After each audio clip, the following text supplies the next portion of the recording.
Hello, good evening. Good evening,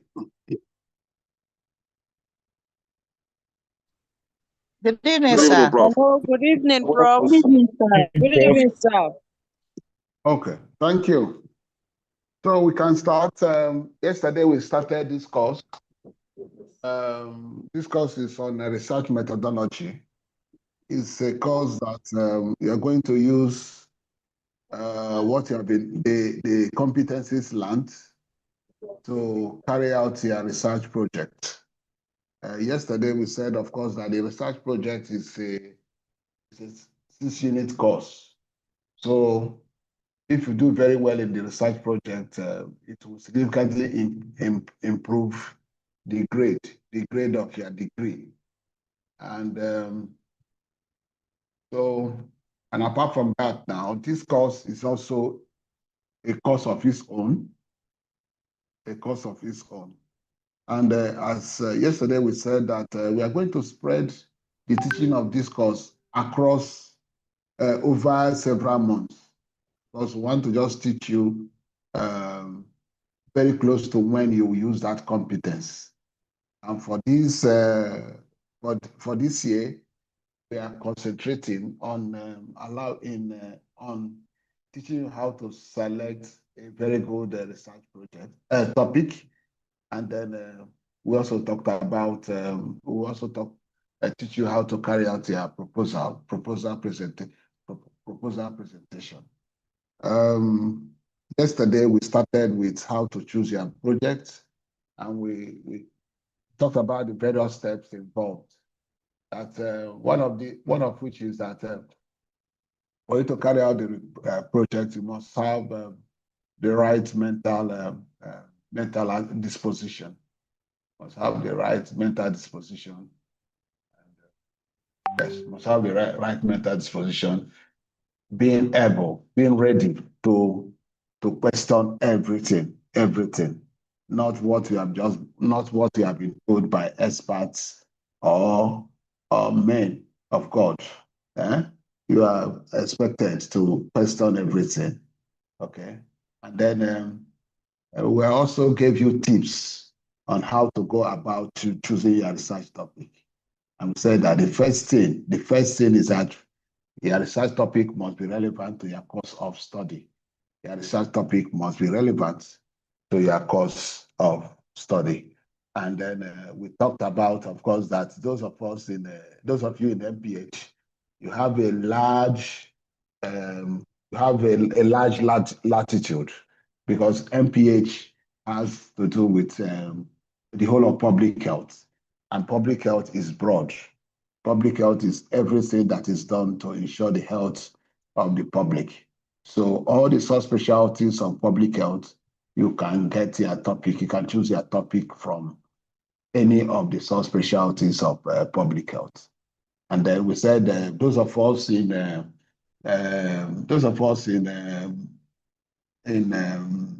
occupational health, we have to know that occupational health is both academic and professional. And then, which means that you can choose topics that are related not just on the principles of occupational health, but also on the practice aspect. When it comes to the principle, you know that the main objective of occupational health is to adapt work to man and man to work. Okay, and it has a lot to do with the hazards, the workplace hazards, and their controls, especially using what the so-called hierarchy of control. And when it comes to the practice, you have to talk about the various ways, the various practices, including the regular periodic medical examinations and the rest of all. And one aspect we are beginning to be interested, especially in occupational health, is the feasibility of occupational health, providing occupational health services to all, especially those in the informal sector.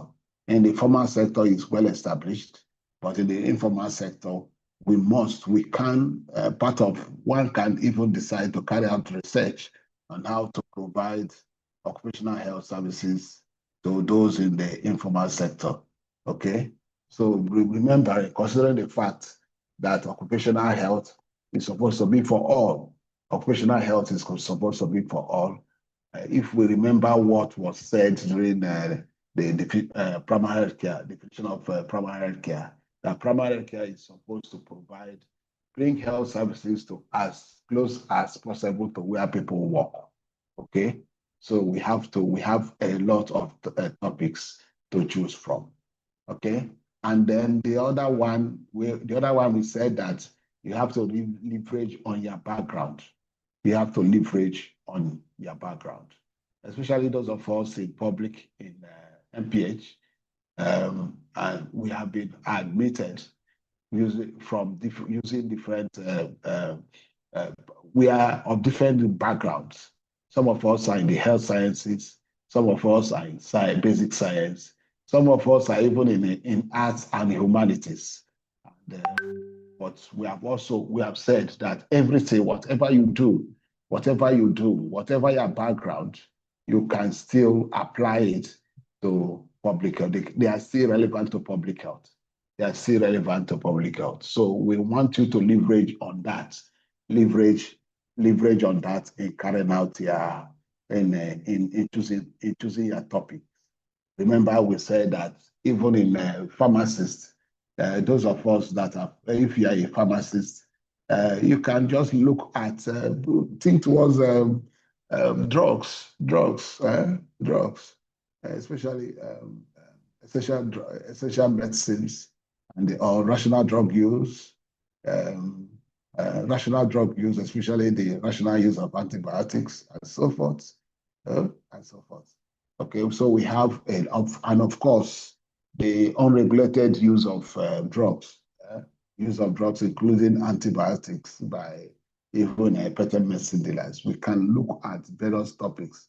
Then those in even microbiology can do swaps, can do environmental monitoring, and so forth. Okay, so we said that it is better you leverage on your background, but that doesn't mean that you cannot decide to do other things. Do other things. Seek other areas of other areas that have tickled their interest.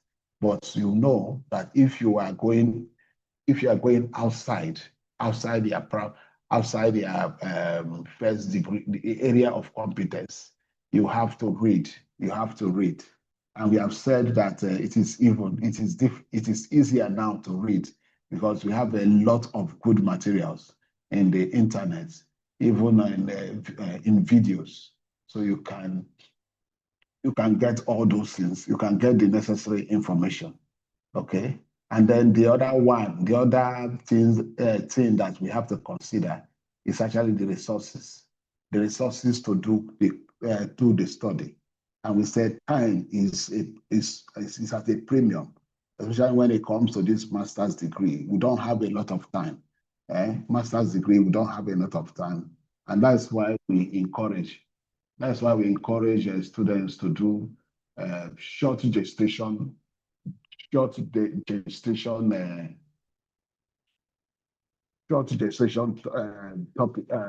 studies, especially cross-sectional studies. And then if you can use secondary data, you can harvest secondary data and then analyze them. So those are the kind of studies we will recommend because they take less time to be carried out. And then we said apart from the time, there are other aspects. Money is very, very important because it costs money. You may not in developed countries. It is easier to find research grants. But right now, in Nigeria and other developing countries, it is much difficult. It's much difficult. So which means that you are likely to fund your projects you are likely to fund this year research project. So you know your pocket, you know how much you can afford, you know how much you can afford. So you are advised, you know how much you can afford. So you are advised to choose a topic that you can easily afford. Then apart from that, you need other resources. You need logistics, being able to assess, being able to get to the study population, being able to get to the study population in the community. To be able to get safety.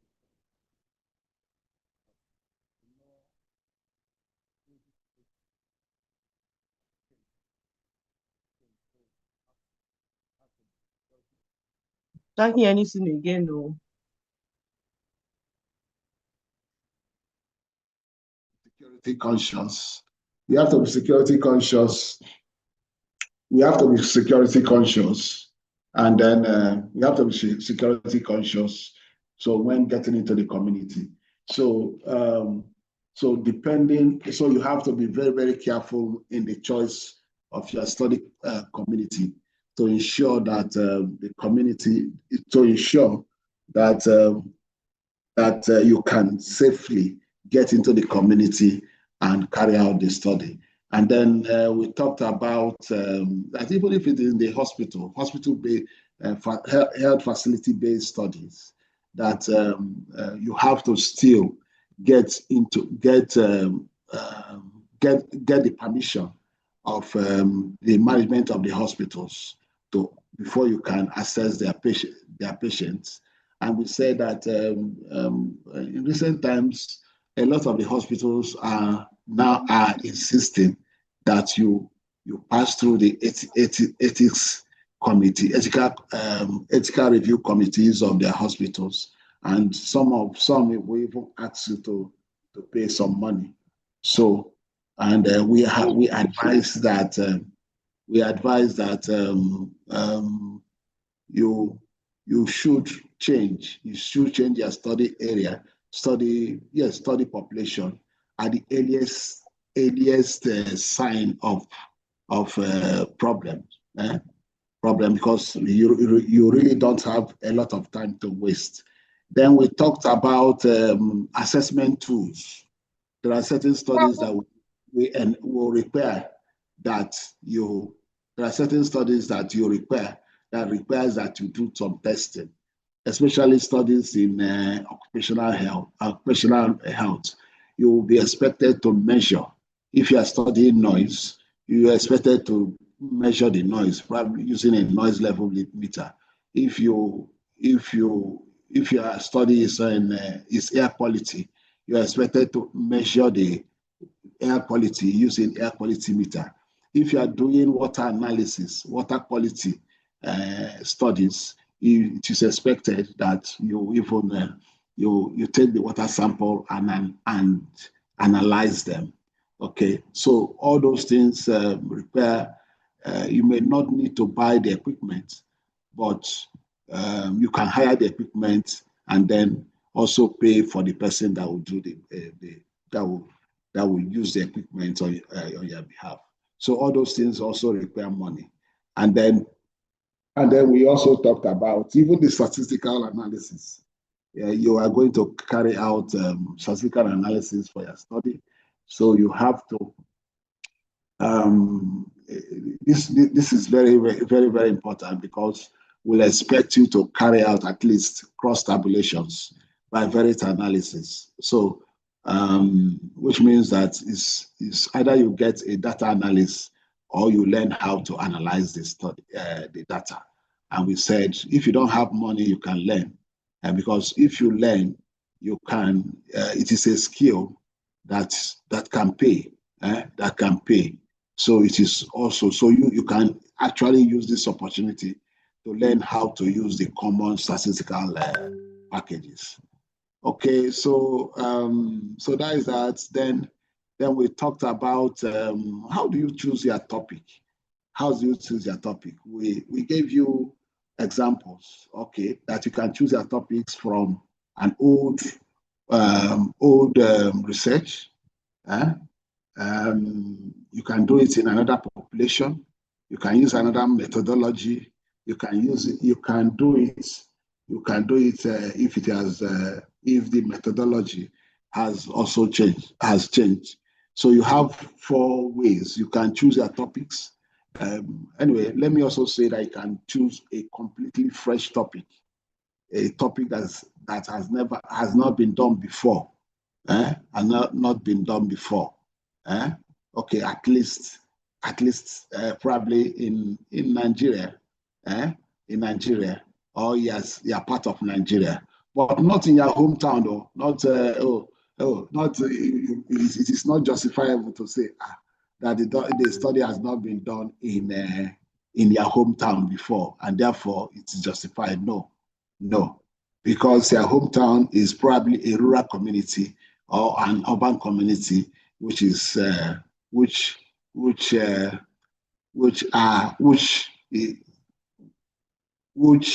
other studies would have been done. Okay, so that is it. And then the other one, we are talking about methodology. We talked about, gave the example of the prevalence of hypertension. That when Akinkugbe and co did their studies on national prevalence studies on hypertension, they used a cutoff point of 160/90. But right now, the cutoff point has changed to 140/90, which means that which has opened opportunity for new other studies to be carried out. And then we also talked about using a different study design, If the study was done using cross-sectional study, you can decide to do an interventional study. And we also talked about study population, that if you can decide to do the study in another study population. And we gave an example of hypertension, and even those non-communicable diseases like diabetes. They are increasing in Nigeria. They're increasing in Nigeria, but they are not increasing at different, but they are increasing at different rates. So the prevalence rate in occupational groups, for example, or even ethnic groups, the prevalence rates are different.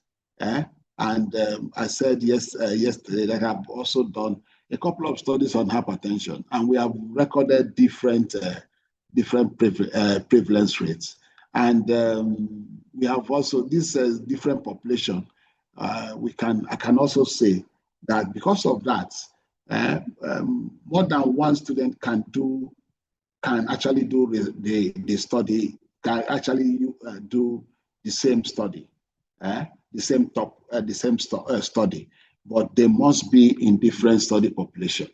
So some of us in the north can do a study in the north, same maternal mortality, or even use of contraceptives in the north. It shouldn't prevent somebody in the south from doing it. It doesn't prevent somebody in oil producing communities in the country to also do similar studies. Okay, so you can do the same. The research studies can be the same. The topic can be the same, but they should be done in different study populations. Okay, so we have given you an idea, and yesterday we were talking of a Google form, which within this weekend we are going to get across for you to fill in your research topics.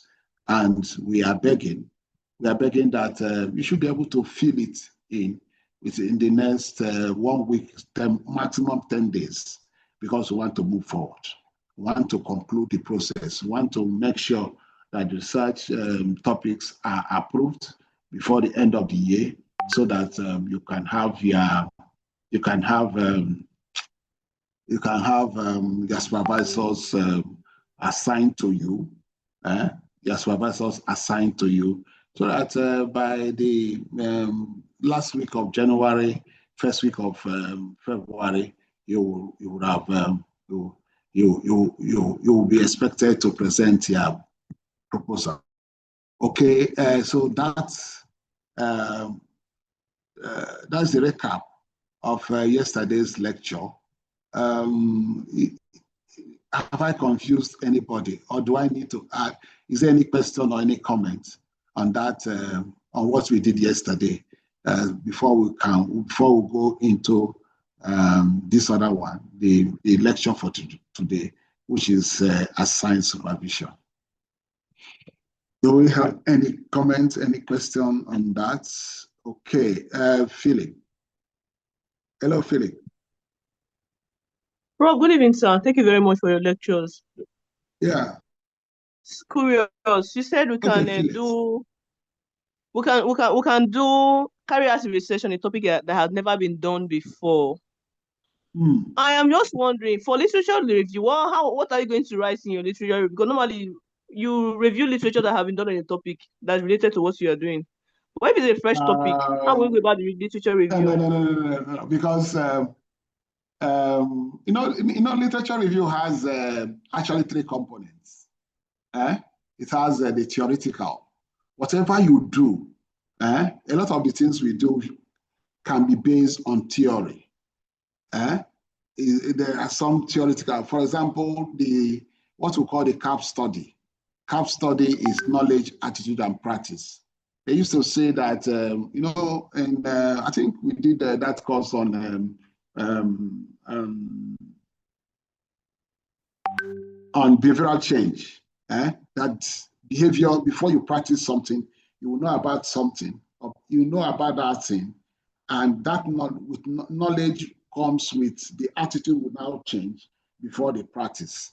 So that's theory. That is the theoretical review. You can, yes, and that theoretical review in the health sciences is what they call the pathophysiology, how something came about, So that is that. So whatever you study, you can always have something to say on that theoretical review. And then the conceptual review has to do with almost like, let me say, almost like the lecture note on that aspect. So if you are doing something on contraception, it means that you can write about the different contraceptive methods, the traditional, the modern, the hormone, and all the barrier, and all those ones. So you can always find something to write under the conceptual. Then the empirical review has to do with reviewing literature based on your specific objectives. And your specific objectives, if you have a specific objective, you must have something to write. If I said that has never been done, anyway, perhaps it's an exaggeration. It's an exaggeration, but what can I think? What? Even yesterday, we told you that there are some unknown unknowns. You cannot measure, you cannot study what you cannot measure. If you cannot, so for example, you don't know angels, so you cannot do any study about angels because you cannot take their anthropometric measurements. Okay, so I hope I have explained that. Yeah. Okay, Felix. I hope I got that. I hope I got the name. Hello, Pamela. Hello. Yes. Please, I want to find out something. Will immunization data quality things be acceptable for the research topic? Data, immunization what? Data, and then delving into the quality issues. Yeah. Will it be acceptable? Yes, it's acceptable provided you have something to measure. Yes, I just want to go into that, the country data, and then interview few people in relation of the quality. Yeah, okay. The quality. Yeah. Yeah. Okay. Thank you. Thank you very much. So we can go to today's lecture.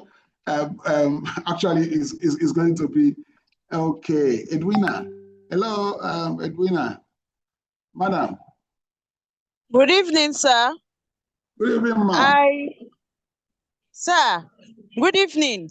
I wanted to find out something. I got curious. Yes. Hello. Hello, sir. Yes, sir. Good Can you evening. repeat? Yes. Go on. Hello.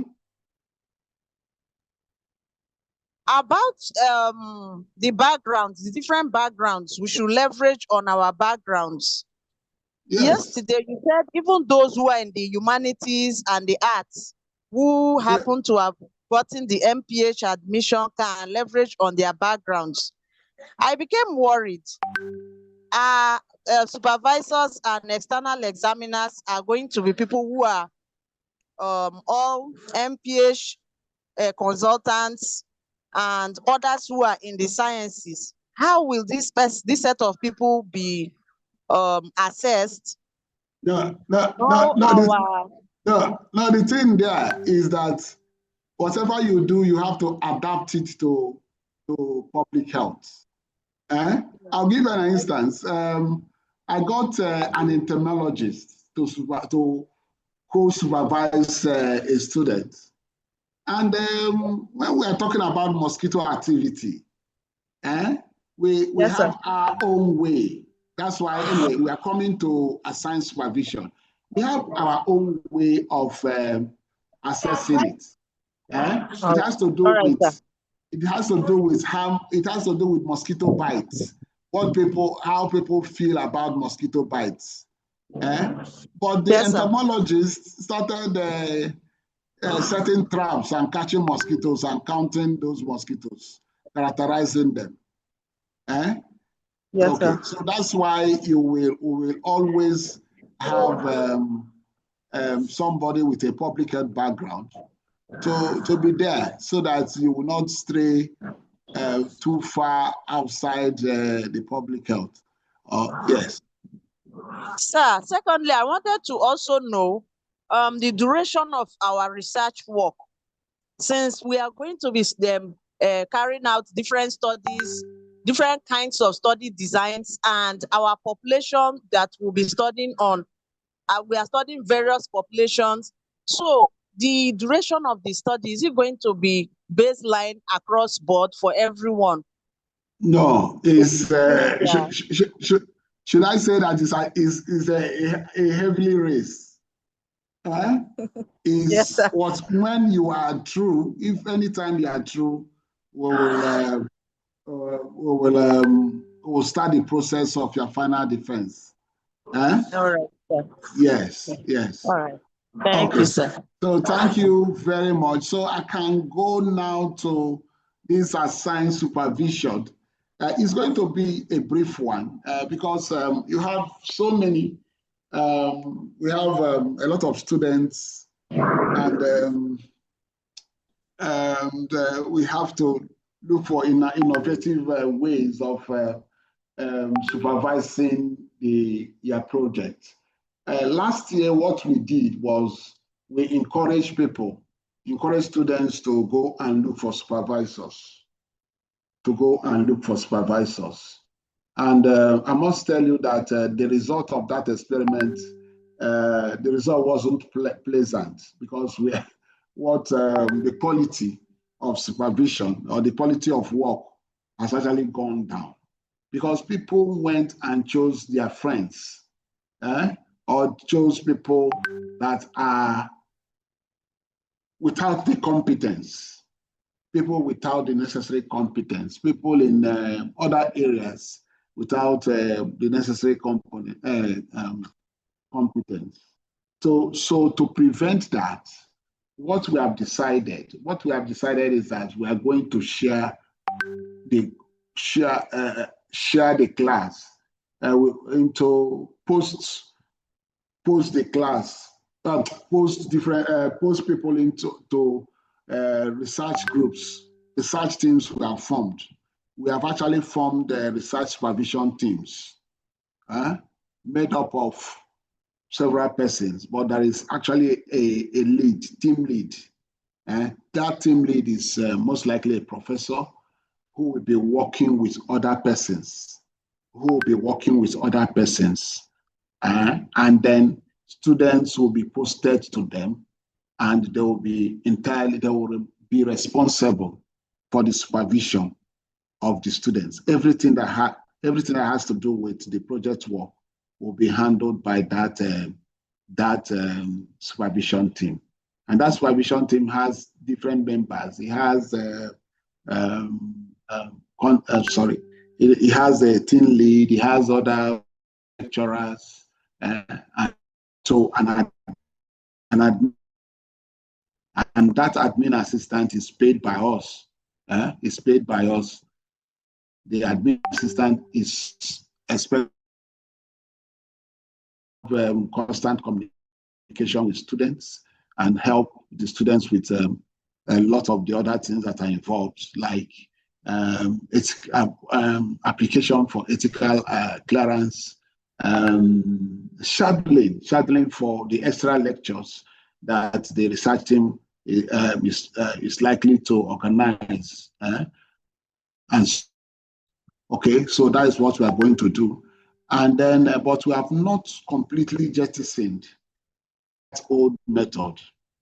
For example, all our foreign students will require a supervisor. We need a supervisor in their.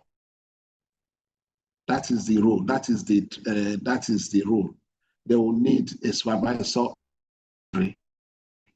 and so in their country will also not only supervise them, but will also help in the ethical approval, because they are also expected to get ethical approval before they are able to carry out the study in their countries.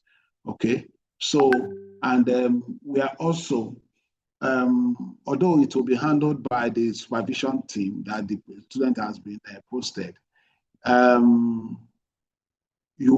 each student may be expected to get a supervisor close to his place of study area. And that supervisor has one or two responsibilities, and one of which is to help with the logistics of getting into the logistics of assessing the study area, is the logistics of getting access to the study area. Okay. So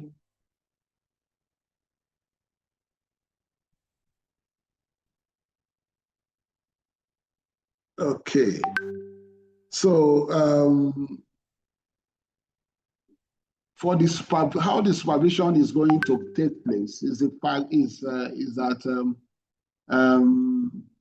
of course the whole process will start with you are choosing a topic. Once you choose a topic, we'll approve the topic, and then from the research topic, we'll be able to assign you to the research supervision team.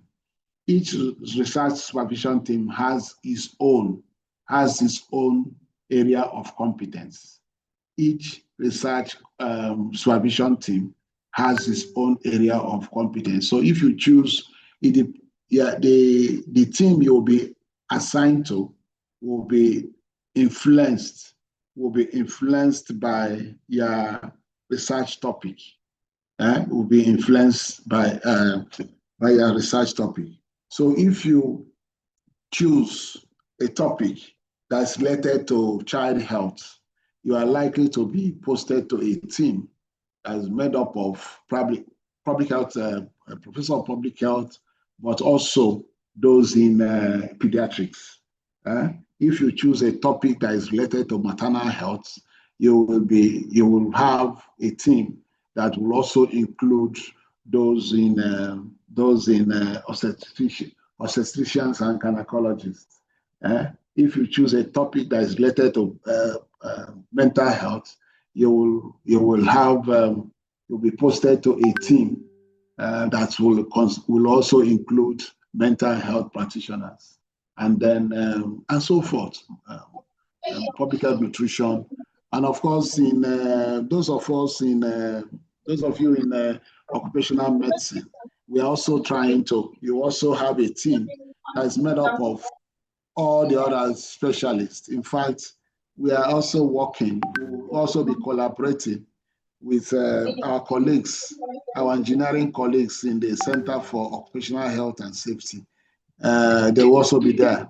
They will also be there to help in the supervision. So the supervision will not just be entirely by people in occupational doctors and those in occupational health, but we're also going to extend to those other persons in our institute, our Center for Occupational Health and Safety, in our Institute of Petroleum Studies.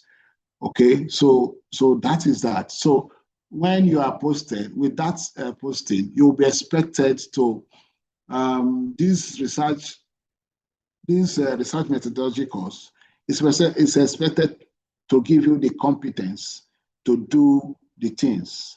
So, for example, now the next after the whole thing, after this, you'll be expected to write a research proposal. You will be the one to initiate it. Yeah? You will be the one to initiate it. You will do the writing, at least the initial drafts, using the template we provide that you'll be provided with. And then after writing it, you will not upload it onto our research, the SPH, the School of Public Health Research Supervision Platform. We have a platform. We have a platform. So when we have finished assigning you to supervisor, we will now officially register you on that platform. So the communication between the student and the supervision team will be through that supervision platform. So when you finish, when you do a draft, you are expected to upload it on that platform, onto that platform.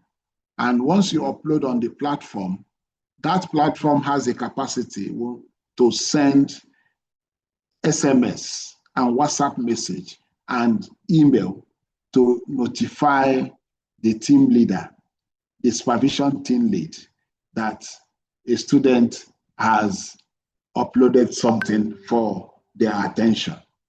Okay, so what the team lead will now do will be to look at what the student has done and then assign it to a member of the research team, of the supervision team, who will now work on it and then work on it.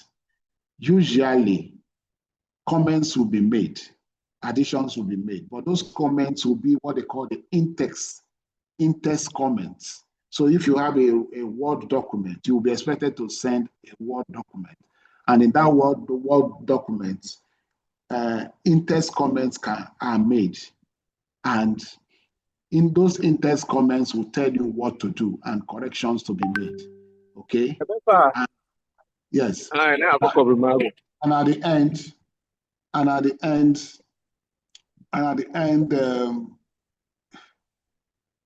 end, when they are through, they will now upload it on that supervision platform. When they upload it on that supervision platform, that platform will automatically send to you SMS and WhatsApp message and email informing you that you have they are through. They have responded to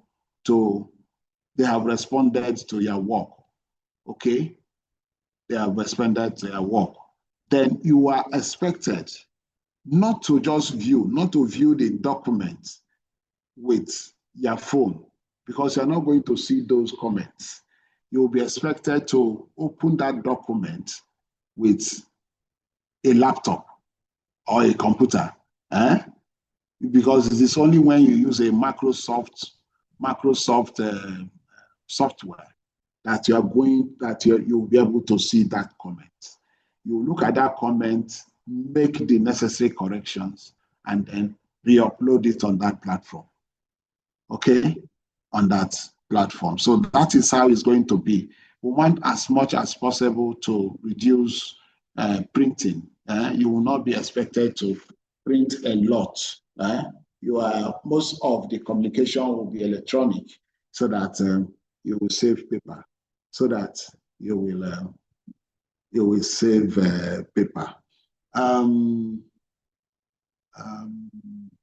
Okay, you will save paper. Okay, and please let me also say that this supervision platform is the webmaster is not Daniel. It's not Daniel, so don't begin to disturb Daniel if you have any issue on it. The webmaster is Chima. It's Chima Woke. The webmaster is Chima Woke. I have given you, you have his phone number, you have his email address, so in case you have any problem with that. Yes, but not immediate, because you have not been registered on the platform. So but you only be registered when your research topic has been approved and supervisors give it to you. Okay. Okay, we have, let me also, sorry, Gift, you will, okay, so we're also saying that as much as possible, we encourage these comments to be made. Although we wrote 1 week here, but, sorry, 2 weeks here, but the maximum is 2 weeks, but we expect the responses to be within 1 week. To be within 1 week. So whatever you upload on that platform, you should be able to get the comments, the response of the supervision team within 1 week. Let me say that the supervision team is not set up to write your dissertation for you. They are not set up to write the dissertation for you. They are rather set up to provide guidance. They provide guidance. They are not to write. They are not to write for you. I know that a lot of people, a lot of students actually don't do their project. They instead contract the project out. Okay, that you can do. Service, what the people we have called service providers, you can engage them, and if you engage them, perhaps it will reduce the burden on the supervisors, on the supervision team. But you know that if you are going to engage them, you know that you have to pay them. You have to pay them. If you don't pay them well, they are going to produce rubbish. They are going to produce rubbish, and if possible, copy a dissertation, and that will put you into trouble. That will put you into trouble. So you have to note that supervision team, they are not constituted to help you write your project. Okay, but they are also expected to help improve your knowledge of research. They are however expected to help you improve your research ability, which means that they are even likely to organize lectures. They are likely to organize lectures to augment.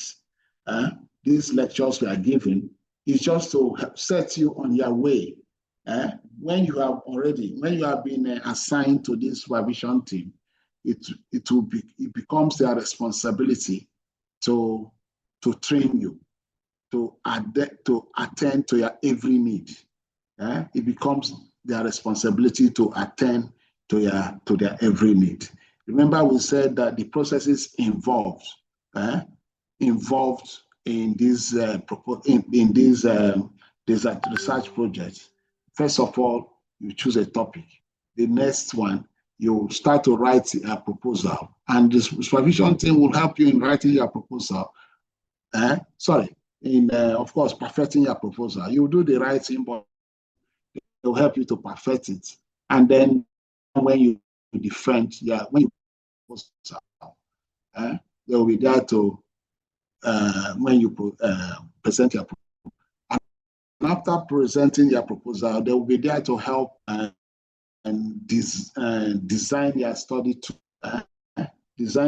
tool, and apply for its approval. In fact, the desk of the supervision team is the one saddled with the responsibility of helping you process the ethical application form of, that will give you the ethical approval to carry out your study. And another thing now, we are introducing an additional one, which is the presentation of your literature review. With presentation of their literature review, they are expected to help you, to teach you how to search literature and write it up. Because we have added this presentation of literature review, because once you do a project, a research project on a topic, you are expected to be an expert in that area. You are expected to be an expert in that area. So that's why we want you to do a presentation. I think it is a better way of teaching you than giving you lectures, because most times you don't even listen. So the best thing is to get you to do the thing, and while we'll correct and then assess you. Okay, so the research team will help you do that. Then after that, the data collection, they'll help you. The research team will help you. If you're having problems with getting ethical approval or getting access to the communities or even hiring equipment, they will be there to help you. They'll be there to help you because they have the contacts. They have the contacts that will be beneficial to you. They'll help you in the analysis, not getting involved, but perhaps pointing out, connecting you with somebody, the data analyst that will be able to analyze your data according to the specific objectives. And then, of course, the processes of writing up the dissertation, ensuring that you pass the plagiarism tests, ensuring that you pass the plagiarism tests, and after that, of course, they also be involved in the final defense. So, which means that you are going to work closely with your supervision team. Not only the team lead of the supervision team, but all the others, especially the admin officer of the supervision team. Okay. The supervision team is also expected to, if there are safety issues, for example, if you are doing the study in the community, the supervision team should be able to guide you on how to negotiate it. Logistics, like data collection, where to carry out the analysis. If you have collected a sample, they will be there to help you get a place where you can analyze your data and so forth. Okay, we have talked about this MS Word software that you have to have it. You have to have it so that you'll be able to assess, look at it. You'll be able to see the comments, the comments. Okay. The supervision team, you are also likely, although we have talked about the SPH research supervision platform. The supervision team, they are also expected to call. They can call you if that is necessary. They can send you emails, and they can run a one-on-one research clinic. So if those of you that are around, if you can come to Port Harcourt, you can see them one-on-one. But if you can't, then they are expected to use other methods like Zoom, Google Meet, and other meeting platforms to interact with you and guide you in the process of carrying out your study. So it's not just the supervision platform, but through phone calls, through meetings, online meetings, both online and in person. For those that will be supervised by a library, I know that in Bosaf, you know a library. A library preferred on site. So if it's involved in your supervision, he likes it on site. Probably with some parts of the work printed out. Okay, so I think I've gone through a lot of the supervision. So I don't know if questions and comments. I know that Gift's hand has been up for some time now. Hello, Gift. Good evening, Prof. Good evening. Okay, sir. I have two questions. One is I want to know, when are we going to have our school email address?